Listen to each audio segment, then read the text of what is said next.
The Honourable Minister of Natural Resources. Thank you, Madam Speaker. I'm speaking to you from the island of Newfoundland, the ancestral homeland of the Mi'kmaq and Beothuk, one of Canada's 3 oil-producing provinces. This is an important debate. It's as important as our oil and gas workers are to the Canadian economy. It's as important as the industry is to the Canadian economy. So I want to speak on the record and say we are disappointed in this decision.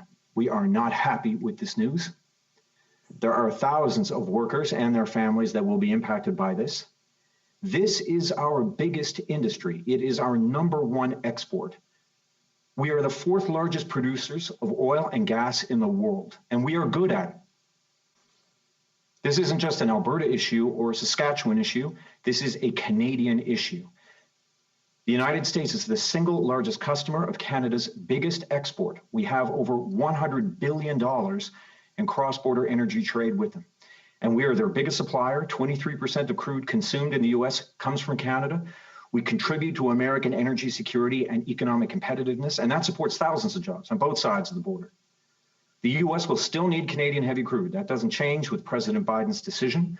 The US Midwest and Rocky Mountain regions source crude nearly exclusively from Canada, and Canadian crude represents approximately 70% of the feedstock to refineries in those regions. In October 2020, Canada sent approximately 2.3 million barrels per day to the United States. This relationship is vital to both countries. We made a strong argument for this project at every level and at every chance that we could, from Ambassador Hillman to the Prime Minister. The Prime Minister has advocated for this project long before he was Prime Minister. And 4 years ago in Houston, the Prime Minister said, nothing is more essential to the US economy than access to a secure, reliable source of energy, and Canada is that source. It was true then, and it remains true today. The Prime Minister brought it up in his very first conversation with the President-elect in November, and again just on Friday. He expressed our disappointment with the decision directly with the President. Every week in the fall of 2020, every single week, I was on the phone with Alberta's Energy Minister and the former member for Edmonton-Leduc, James Rashott, to discuss how we get this project done. We took a Team Canada approach. We stood shoulder to shoulder with the government of Alberta in making the case. But don't take it just from me. Listen to what Premier Kennedy said as well. He said he was very happy that the federal foreign affairs minister said that Keystone XL was at the top of the US agenda. He said he was very happy with the strong advocacy by Canada's ambassador to the United States. So what now? Where do we go from here? Do we, like some are suggesting, start a trade war with our closest ally and largest trade partner, with the single largest customer for Canadian crude? Madam Speaker, I have not yet heard a single argument that would convince me that a trade war is in the best interests of our oil and gas workers.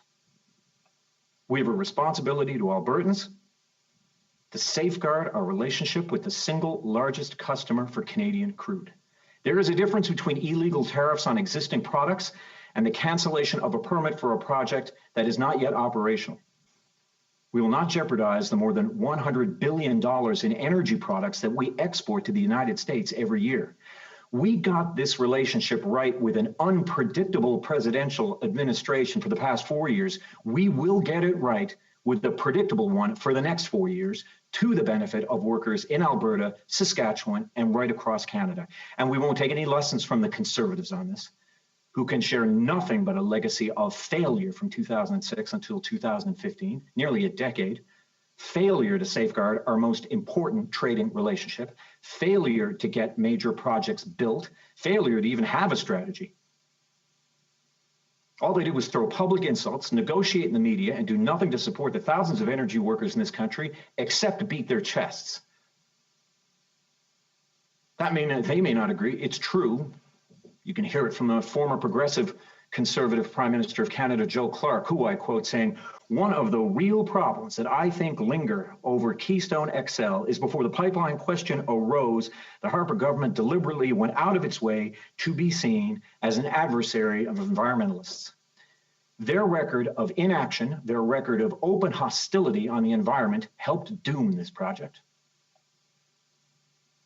There are also some in this House that think that this decision is good news. In fact, there's some in this House who are jumping up and down with joy in this decision, and that shocks me. They could not be more wrong. Their lack of concern for the thousands of workers and their families that this decision impacts is shocking. Other parties in this House claim to be the parties of workers. Keystone XL would have created thousands of good-paying union jobs on both sides of the border. I invite my colleagues on the other side who claim to stand for workers to join me in expressing disappointment with the president's decision. Join me in lamenting the loss of good union jobs in Alberta and Saskatchewan. Join me in having the backs of our oil and gas workers. I know where I stand on this side of the House. Madam Speaker, what we will do is have our workers' backs. We will stand up and support our oil and gas workers like I'm doing today, and just as we have done since 2015. Let's talk TMX. We approved it, we bought it, we're building it. It's already created over 7,000 jobs. Nova Gas, NGTL 2021, we approved it. Thousands more jobs created in Alberta. Line 3 pipeline, we approved it. Another 7,000 jobs created.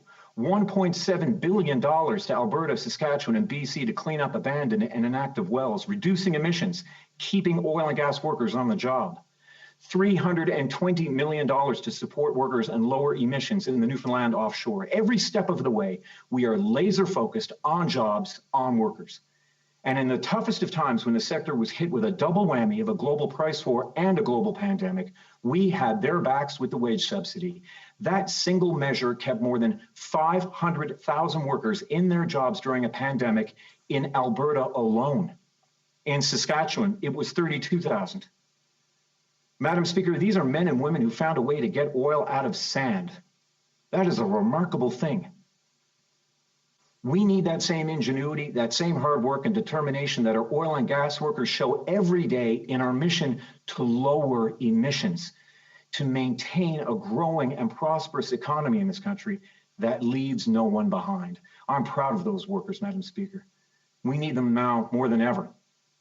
We have a tremendous opportunity to work together with an administration that's not only aligned with our priorities on climate and clean growth at the federal level, but are also very much aligned with the priorities of the governments of Alberta and Saskatchewan and Newfoundland and Labrador, where I'm proud to say net zero legislation recently passed unanimously. Lowering our emissions with an aim to getting to net zero by 2050 is not a barrier to investment in our energy sector. It is a competitive necessity because the markets are changing. We can see that investors are making clear choices. They're putting their money into countries that are taking action on climate change seriously, and they are divesting from those that, in their view, are not doing enough. The reality is that the industry knows this. They understand the direction that the markets are moving. It's why the Keystone XL of 2020 or 2021 is not the same as the Keystone XL of 2015. When a company like TC Energy has the courage to go back to the drawing board and find ways to make their project greener, to make it net zero, to power pump stations with renewable energy, that sends a clear message. It's about skating to where the puck is going. Canadian oil and gas is already producing under some of the most stringent environmental and climate policy frameworks in the world. And Canadian oil and gas companies are leading the way. Husky, Cenovus, CNRL, Suncor, Shell. These are just a few of the companies who see net zero as part of their future, as a key part of their economic competitiveness. The Canadian petroleum sector is by far our country's largest investor in clean tech, routinely accounting for more than 70% of all private sector investment in clean tech, more than $1 billion every year. BMO Capital Markets tells us that Canada's oil and gas sector is already leading the world in ESG performance. It's a finding that's been supported by studies at Yale and at the World Bank. All of this matters because by all accounts, Canadian oil and gas will continue to be a part of the world's energy mix for some time yet. None of that would have been possible without the hard work that we have done when it comes to reconciliation, diversity, inclusion, reaching our environmental targets. Nous pouvons faire grand cas de l'énergie canadienne. Nous redouble nos efforts vers notre mission commune. To double their efforts towards our common mission. Une économie carbone neutre d'ici 2050. By 2050, we will have a new economy, a pan-Canadian economy, which will continue to grow. A clean energy future lies before us, inclusive of all. The world is turned towards us, and Canada is going to deliver. We can make a case for Canadian energy as we double down on our common mission of a net zero economy by 2050, a national economy that continues to grow, and a clean energy future that leaves no one behind. The world is watching. Canada will lead. I believe that, Madam Speaker. Thank you. Merci beaucoup. Questions and comments? The honourable member for Banff Airdrie. Yeah, thanks, Madam Speaker. And, I listened, to the minister's remarks. And, it just brings me back shortly, I think it was the day after, potentially, when the President Biden appeared to have been elected. Of course, the Electoral College had not yet met, but it was evident that President Biden was going to be the next President of the United States. And we clearly knew the platform that he had put forward during the election, that he would cancel Keystone XL on day one.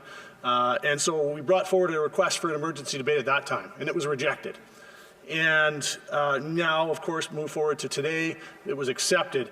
But in the meantime, the Liberals had an opportunity, knowing what was probably about to happen, to do something about it, to make some efforts. And it really appears as though nothing happened in that whole period of time. So I really want to ask the minister, what did his government in fact do in all that period of time to try and avoid this from happening, to try to advocate for Keystone XL? And I would say that, the answer seems to be clearly that they did nothing. And if the answer isn't that they did nothing, they surely failed at whatever it was that they did try to do, that they kept secret from Canadians. So what did his government do to try to advocate on behalf of this project and the jobs that it creates for Canadians? It seems like nothing, and if it's not nothing, then they are certainly a failure. So which one is it? Was it nothing, or did they fail? The Honourable Minister.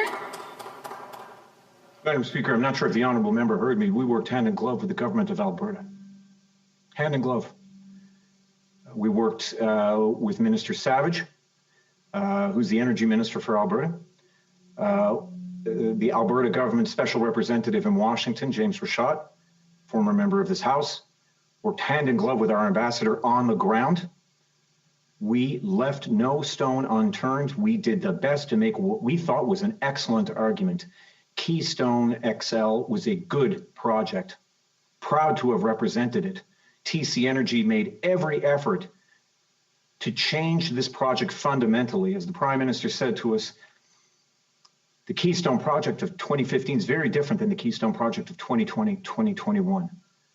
To reach net zero operations by making sure that pumping stations had solar or wind power, to make sure that you worked with unions on both sides of the border, to make sure that we worked with Indigenous communities on both sides of the border, improved that project demonstrably. We made a solid case. The President of the United States kept his commitment and in very short order after his inauguration made his decision. But we believe that we have a powerful future together, and for the sake of our workers, we will see it through.